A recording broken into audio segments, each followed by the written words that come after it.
Now, back to Will and Dibby on 95.7 The Game. That's right, Dibby and Wibby. What's going on, everyone? 888-957-9570. We'll get a non-marketing update from Slates. Nice. In about an hour and a half.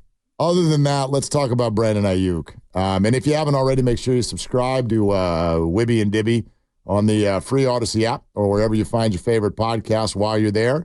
Check out Bonte and Joe and their conversation with Tim Kawakami earlier today, latest on Brandon Aiyuk. Subscribe to that show, Steiny and Goo as well. Do all of that, and then you just get it out of the way, and you don't have to ever think about it again. How about this? Another tweet from Mike Silver, who has, certainly bothered some people with the way he tweeted about things yesterday, and he is unbothered by the bothered, but that's okay. I happen to think Mike Silver knows things, and so if you want to be bothered by the way he shares them, that's fine. That's totally fine. But I don't dismiss what Mike Silver says. I think he's pretty close to the team. I think he knows what he's doing. I think he's a pretty good reporter. So I also find this tweet from earlier today to be super interesting. Want to hear it? Sure. Like to hear it? Here it go. Quote, rethinking the Brandon Aiyuk decision to hold in rather than stay away. He hadn't gotten an offer or any other engagement from the 49ers since May. He requested a trade. Other teams wanted to pay him. By showing up but not practicing, he clearly bothered Kyle Shanahan in a manner that made a trade more plausible, especially when juxtaposed against Debo's hyper-intense approach. So far, Aiyuk has not agreed to join either of the teams with whom the 49ers would do deals. However, he has achieved movement. In retrospect, holding in may have been the right play. Again, depending on what your goal is. But I think that provides a little bit of an answer to my question. Why now? What the hell's been going on all summer? If you wanted to trade Brandon Aiyuk, trade Brandon Aiyuk. Don't do it when you're in the middle of game prep. Well, you would have done it before the draft, but at that point, yes. I don't believe that you thought that this deal was going to be undoable, Agreed. For lack of a better way to describe it. So you went into the draft thinking, we're going to dangle him. There'll be some danglage, and if we get wowed, then we will trade Brandon Aiyuk. But unless we get wowed, we're going to keep Brandon Aiyuk because we really like him, and we're going to work this out. And so you don't trade him, and you get into May, and then it's whop, whop, whop, whop, whop. All these contracts start coming in, 30 here, 28. You get 27.5, and now it's like, uh-oh, the market's done reset itself, and Brandon Aiyuk is licking his chops, and he comes to the contract negotiation with a knife and fork and the old napkin tied around his neck, and he's ready to eat. And he's sitting at the table by himself. Well, yeah, because the team's like, well, we don't, we're not. We're out. We kind of indicated before that we weren't thinking about 27, 28, or 29, let alone 30 Amon-Ra. And now you're coming in here ready to eat a big meal, and we're offering you a salad bar. So I do think that changed everything when you got into May and those other contracts landed.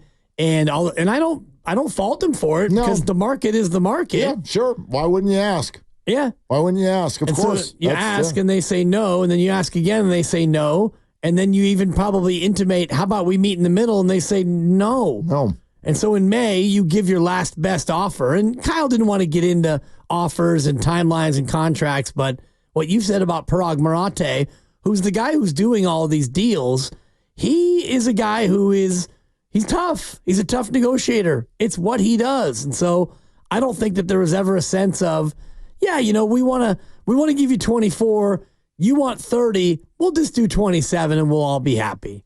First of all, you're getting a lot of love for your Kendrick reference. Thank you. So I try to throw those in every now and again. Congratulations Appreciate on that. it. That was very well received.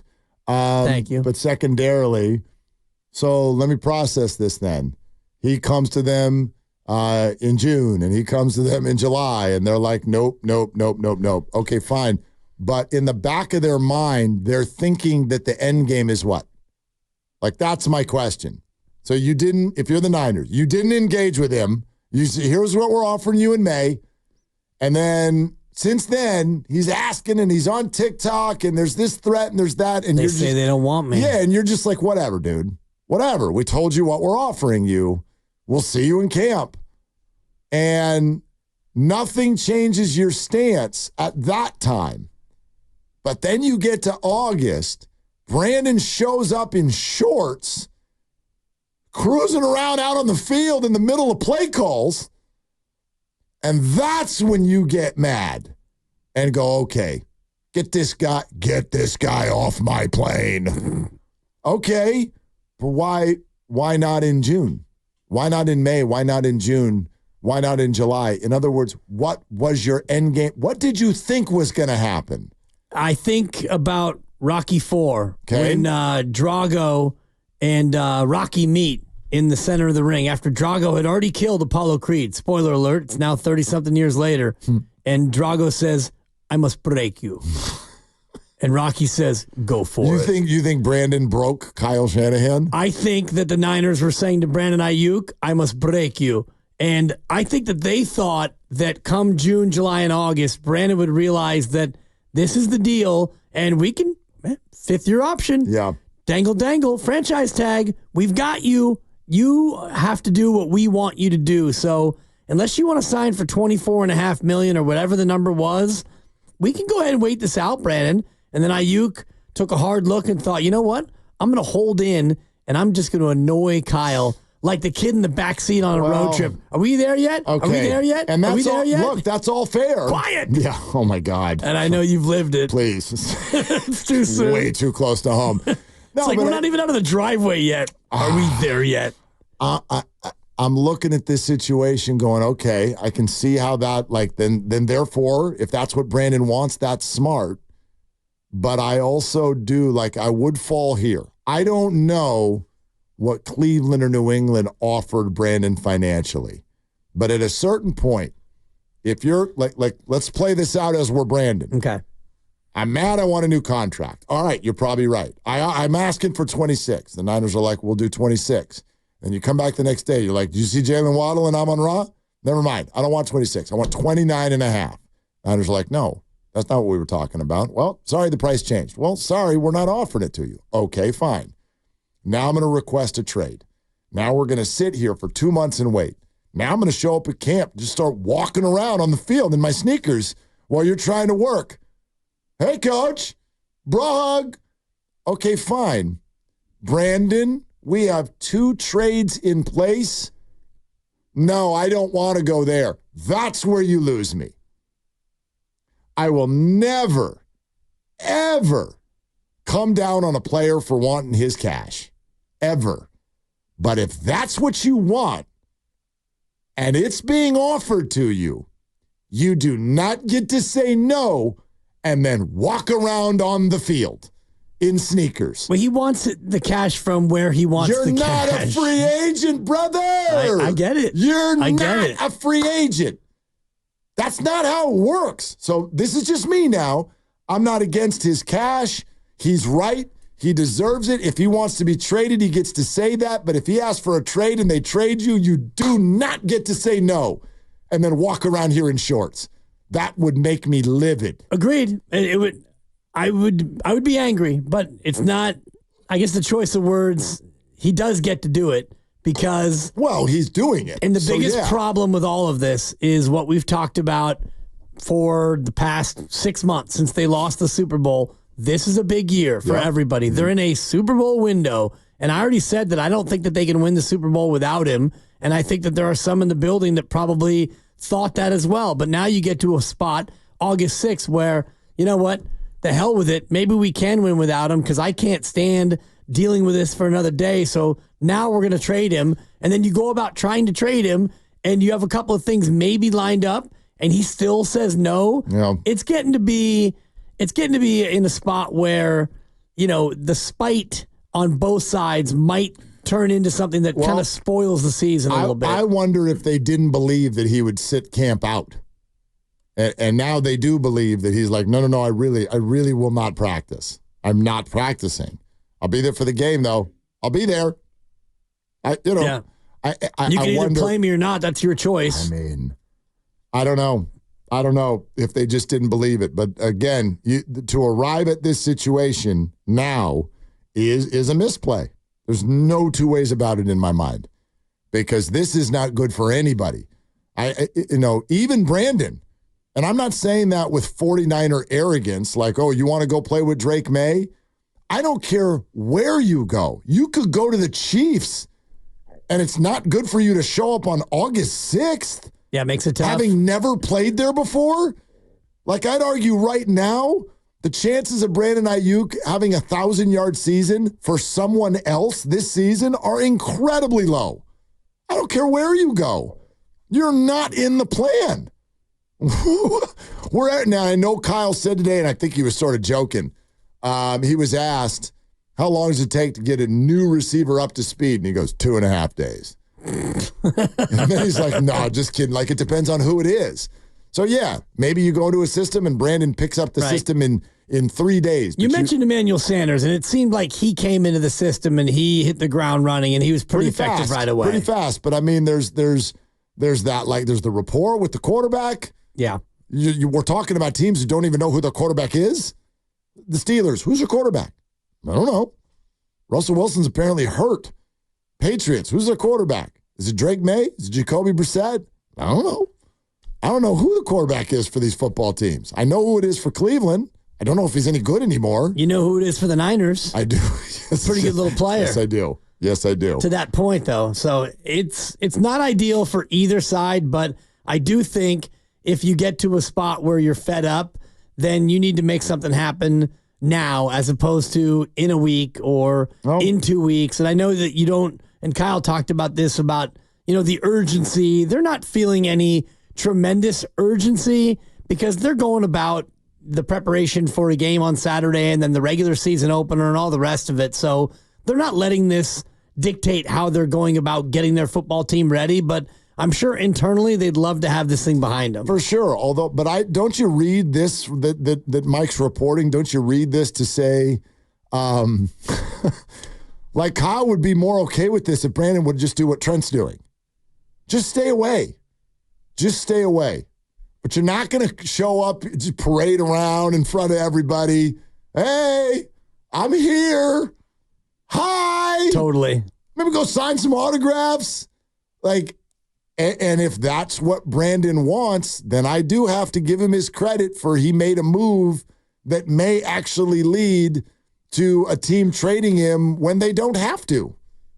It's a little bit of scorched earth as an approach. Sure. And, one thing is TikTok, whatever. They say they don't want me and all the rest of it. That's passive aggressive. But if you're going to show up, and I'm not saying that he's being disruptive, but while you were in Hawaii, we spent half a show talking about the handshake and the bro hug and what it meant. And only half a show? Might have been the whole show. I can't remember. You would have gotten 3 days out of that. No, we had FP and it was baseball trade deadline, so we were talking a lot about Alex Cobb. I was sitting by a pool and I'm showing lovely Christy. I'm like, good God, look at this. Yeah. He's just cruising around on the field saying hi to everyone. We had a lot going on last week. The boys are having fun with this. It was a good one. It happened at just the right time. So, but I do think that. And I wonder about now, like, the Niners and Brandon Aiyuk have agreed to terms on a new contract. Can you even imagine that now happening where Aiyuk is up there with John and Kyle and it's handshakes and pictures and bro hugs? And no, I don't. No. That feels like, you know what I mean? No, I could still see Brandon playing on his 5th-year option. Agreed. I absolutely do not see an extension, even though Kyle said, yes, it's still on the table. But that's because he's going to say 4 years and $104 million and he's going to say everything's $40 on the million table. guaranteed at signing. Is it on the table that Brandon plays without a helmet this year? Sure, everything's on the table. Yeah, might happen. Totally. Who knows? Possibly. Let's go to Marvin in Livermore. Hi, Marvin. Thank you for calling. What's cooking? Hey, not much. How you guys doing? What's up, man? We're good. Hey, I think Niners miscalculated twice, one on the market for a receiver and one on Trent Williams. The difference between Brandon and Trent has already got his bag, so the $50,000 fine a day he doesn't worry about, where Brandon hasn't gotten one, so that's why he went in. But I really think with NFC in particular signing the left tackles to all the money, Trent Williams is like, hey, I make 22. These guys got this $90 million guaranteed, and they probably were thinking that, hey, Trent came to us in March, knew about it, and we might have to give him a few million. Well, now they're not going to be able, in my opinion, pay Brandon and then give all that guaranteed money to Trent. So that's why they're probably opening up to the idea of trading him so they can get off that number. Maybe. What do you think? Yeah, maybe. I mean, Marvin, it's hard. Thank you so much. It's hard to know what car is driving what bus, like who's pushing who here. I don't know. I have a hard time believing that the 49ers, who have cap space, are like unable to do anything with Trent because of the unknown with Brandon. The only way I could see that being a thing is if you do get to a point where you're trading Brandon and a player is coming in return. Let's say it's Amari Cooper. Well, now there's a salary that you need to fit in that you weren't planning to fit in. They weren't planning to fit in. What does Amari make? 22, 23, something like that? They weren't planning that. Maybe that affects it. I think the Trent thing is being driven by his age and nothing else. Nobody argues that Trent is anything other than the best. And so does he deserve to be paid top of the market for 1 year? Sure. But are you asking for an extension? You have 3 more years on your deal till you're 38 years old. You've gotten hurt 2 years in a row. You want us to guarantee this year? Next year? Year after that? Do you want another year added on? Like, whoa, dude, you're 36. So I don't know. That one still feels to me like the calendar is winning. Not the contract, not the player, not the team. The calendar. August 6th. Nobody's freaking out that Trent Williams is not there yet. That one I still think gets done in the next two weeks. Agreed. And even if it got done right now, this very second, he's not going to be at practice tomorrow or Thursday. He's not going to go play in Tennessee. He probably won't play the second preseason game, maybe a little bit. And he would maybe play none in the third game either. So Trent Williams is going to be ready for the opener in 34 days, I would guess. This contract will get worked out between now and then. If Trent Williams doesn't practice or decides to not play in the season opener on Monday Night Football, that to me would be an absolute shocker. More shocking than if Brandon Aiyuk gets traded. Agreed. Agree completely on that one. Let me ask you this, because this has been brought up by a couple of our listeners here on the Xfinity mobile text line, and we appreciate y'all sending that in. Same as the phone number if you want to text us as well, if that's easier for you. A few people have texted in to remember that this is not the first time that Kyle Shanahan and Brandon Aiyuk have been bothered by one another. And I do wonder, because everybody starts from a different starting block with other people, if there's history there. You know what I mean? Like if you bug Kyle Shanahan, but it's the first time you bugged him, you might get a little more rope. You might get a little more patience. You might be like, okay, like I can see this has really gotten to you. Let's see if we can figure this out. But Brandon Aiyuk is somebody who already once, he came in, he played well as a rookie. Then he came back that next year, and in the mind of Kyle Shanahan, thought he was all too big for the britches. And Kyle sent a very, very firmly worded email, as you said, by benching him. And he doghoused him for a while. I've always given Brandon credit for, like, there's 2 ways you can react in those situations. He reacted very well. He became an all-pro. And so that's great. But now you come and do this. You hold in right underneath Kyle Shanahan's nose. And I wonder if the history of their relationship has sort of been rekindled here. Perhaps also the timing of it, I think, is the biggest part of it. And, holding in, like you said, holding out is a little bit cleaner. You're not going to be here, and we're going to deal with it. And, you're not going to be here as a distraction. But when you're holding in, he's in the meetings, and he's around the facility, and he's doing everything except the one thing that you probably want him to do more than anything else, which is go play football and run routes, and let's see how you look out there and figure out how we can make you the best player that you can possibly be. So holding in becomes much more annoying because he's right there and he's right in front of you, and yet it's basically his way of saying, you can't find me, and I'm here. I'm not going to practice, but here I am. So I would imagine that's super annoying for Kyle Shanahan. Well, and Kyle was asked if he's talked directly to Brandon, and listen to this response, oddly, after bro hugging him out in the middle of the field. I think we did at the beginning, but we've kept, we haven't been talking about it much with each other, and most of that goes through his agent and John. I mean, that bro hug out there in the middle of the field, like, don't you? So there were two things people wanted to talk about.